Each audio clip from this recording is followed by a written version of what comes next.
یہ اگلا قصہ بھی ابو ہریرہ رضی اللہ عنہ سے مروی ہے۔ نبی پاک صلی اللہ علیہ وسلم فرماتے ہیں کہ حضرت ایوب علیہ السلام، ابو ایوب تو صحابی تھے نا، یہ ایوب علیہ السلام نبی تھے۔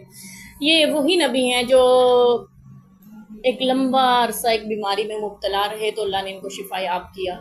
تو ایک دن یہ غسل فرما رہے تھے، اللہ نے ان کے اوپر ٹیڈیوں کی بارش کر دی، سونے کی ٹیڈیوں۔ تو حضرت ایوب علیہ السلام اپنا کپڑا بچھایا اور ان ٹیڈیوں کو، سونے کی ٹیڈیوں کو کپڑے پہ جمع کرنے لگے۔ تو اللہ تعالیٰ نے فرمایا کہ اے ایوب، کیا میں نے تمہیں اس سے بے نیاز نہیں کر دیا؟ یعنی تمہیں تو اتنی دولت دے دی، پہلے سے ڈبل سب کچھ عطا کر دیا، اتنا گھر بار سب کچھ مال و دولت، اور تم پھر بھی ان ٹیڈیوں کو جمع کر رہے ہو۔ تو انہوں نے کہا اللہ، میں آپ کی بزرگی کی قسم، یعنی آپ نے مجھے سب کچھ دیا ہے، لیکن میں آپ کی عطاؤں سے بے نیاز نہیں رہ سکتا، ٹھیک ہے؟ میرے پاس بڑا کچھ ہے، لیکن اب بھی آپ جو دے رہے ہیں نا، میں اس سے بے پرواہ کیسے ہو سکتا ہوں کہ مجھے ضرورت نہیں ہے، ٹھیک ہے؟ یہاں سے ہمیں پتہ چلتا ہے کہ اللہ تعالیٰ اپنی نعمتیں، اپنی عطائیں جب کسی بندے پہ کر رہے ہوں تو اس کو ان سے منہ نہیں موڑنا چاہیے۔ مثال کے طور پہ آج کل ہمارے یہاں یہ ہوتا ہے کہ اللہ نے بچے دے دیے، ایک دیا دو دیا، بس ان بڑے نہیں۔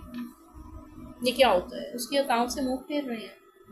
ہو سکتا ہے یہ آپ کے لیے صدقہ جاری ہے، ہو سکتا ہے آپ کے دنیا سے جانے کے بعد آپ کے لیے بہترین سرمایہ یہی ثابت ہو، اولاد، اور پھر یہی اولاد ہے جو نبی پاک صلی اللہ علیہ وسلم نے اپنی امت کے لیے فخر کا سبب بن کے جائیں۔ آپ دنیا سے آپ کے زیادہ حصہ ڈالیں، نبی پاک نے فرمایا تھا میں اپنی امت کی کثرت پہ فخر کروں گا قیامت کے دن۔ میرے نبی نے فرمایا تھا مجھے اللہ نے آخری نبی بنایا ہے، مجھے سارے نبیوں کا سردار بنایا، لیکن اس میں کوئی فخر والی بات نہیں۔ مجھے اللہ تعالیٰ نے یہ فضیلت دی لیکن کوئی فخر نہیں ہے، مجھے یہ عطا کیا، کوئی فخر نہیں ہے، کیونکہ اللہ کی عطائیں ہیں، اس نے کیا، میں اس پہ فخر نہیں کرتا۔ فخر کس بات پہ میرے نبی کر رہے ہیں؟ میری امت زیادہ ہوگی کیا میں فخر کروں گا اپنی امت کی کثرت پہ۔ اگر آپ اپنے نبی کے لیے فخر کا باعث بن رہے ہیں تو اس میں، اور اللہ کی عطاؤں پہ آپ ناراض ہو رہے ہیں، ٹھیک ہے؟ بچیاں پریشان ہو رہی ہوتی ہیں بیچاری، اور اکثر ہم دیکھتے ہیں کہ یہ بھی کہا جا رہا ہوتا ہے کہ خواتین کی اموات واقع ہو جاتی ہیں بچوں کو پیدا کرتے ہوئے۔ یاد رکھیے گا، بچے پیدا کرنے سے عورت کم مرتی ہے، لوگوں کی باتوں سے زیادہ مر جاتی ہے۔ اس کو جو لوگوں کا سامنا کرنا پڑ رہا ہوتا ہے نا، پتہ نہیں کتنی باتیں سننی پڑیں گی، لوگ کیا کہہ رہے ہوں گے کہ اتنے بچے ہو گئے ہیں اس کے پاس، ہمارا ماحول نہیں رہا۔ کیوں؟ اس رب کی عطا ہے، وہ جسے نواز رہا ہے، دوسروں کو اس سے کیا مسئلہ ہے؟ ایوب علیہ السلام، اتنی مال و دولت، اتنی پہلے سے بھی دگنی بادشاہ، سب کچھ مل گیا، پھر بھی اللہ نے جو بارش کی نا ان کے اوپر، صرف ان کے اوپر سونے کی ٹیڈیوں، اس کو کپڑے میں جمع کریں۔ تو اللہ تعالیٰ آپ کو کچھ دے رہے ہیں، نواز رہے ہیں، اس کی عطا سمجھ کے قدر کرنے والے بنے۔ یہ سبق مل رہا ہے ہمیں اس حدیث سے۔ تو ہمیں اس کی قدر کرنے والے بننا چاہیے۔ لوگوں کی باتوں کی پرواہ کرنے لگے تو آپ پھر رب کی بندگی نہیں کر پاتے، اس کی عطاؤں کی ناشکری کرنے والے بن جاتے ہیں، اور یہ چیز آپ کو دنیا میں بھی اذیت کا سبب بنتی ہے اور اس کا اثر آنے والی نسل پہ بھی پڑتا ہے۔ اس لیے ان چیزوں کی پرواہ کرے بنا اپنے رب کی عطاؤں پہ نظر ہونی چاہیے۔ اور دوسرا یہ کہ حضرت ایوب علیہ السلام بھی نہا رہے تھے، اور غسل کرنا نبیوں کی سنت ہے۔ حضرت موسیٰ علیہ السلام کا بھی پڑھا، ایوب علیہ السلام کا بھی، ہم اپنے نبی کا تو بار بار پڑھتے ہی آ رہے ہیں۔ تو انبیاء کی سنت ہے غسل کرنا۔ ہمارے ہاں کچھ لوگ ننگ دھڑنگ ملنگ بن کے بیٹھے ہوتے ہیں، سال ہا سال نہاتے نہیں ہیں، سر جڑے گندے مندے، اور لوگ ان کو سمجھتے ہیں اللہ کے بڑے پہنچے ہوئے لوگ ہیں، ٹھیک ہے؟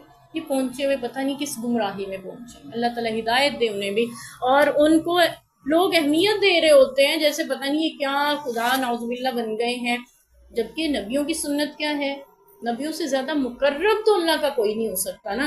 تو جب وہ ان کی سنت ہے غسل کرنا، نہانا، پاک صاف رہنا، تو اللہ کے قرب کا ذریعہ ہے پاکیزگی، منہ کی صفائی بھی، بدن کی صفائی بھی، دل کی صفائی بھی، روح کی صفائی بھی۔ یہ ساری پاکیزگیاں ہمارے لیے، حکمن جو پاکیزگیاں ہیں ان کا اہتمام کرنا بھی ضروری ہے۔ حکمن وہ ہوتی ہیں جو نظر نہیں آتی، جیسے کسی کی گیس خارج ہوگی اس پہ وضو لازم ہو جاتا ہے عبادت کے لیے، جیسے کسی کو غسل کی حاجت ہے اس کو پتہ ہے، یعنی حکمن وہ ناپاک ہے، حقیقتاً نہیں۔ لیکن کسی کے اوپر نجاست لگ گئی ہے کپڑے پہ یا اس کے بدن پہ، وہ نظر آ رہی ہے، ٹھیک ہے، وہ دیکھ رہے ہیں آپ، تو اس کو آپ دھونا ضرور دیتے ہو، وہ حقیقتاً ناپاکی ہوتی ہے، ٹھیک ہے، تو اس کو نجاست کو صاف کرنا ضروری ہوتا ہے۔ لیکن حکمن بھی ناپاکیاں ہوتی ہیں، ان کو بھی، ان سے بھی خود کو پاک رکھیں، اس سے ہماری روح پاک ہوتی ہے، ٹھیک ہے۔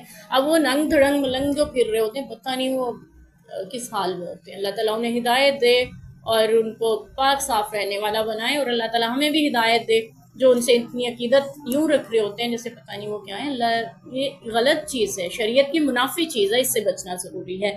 اللہ تعالیٰ ہدایت عطا فرمائے.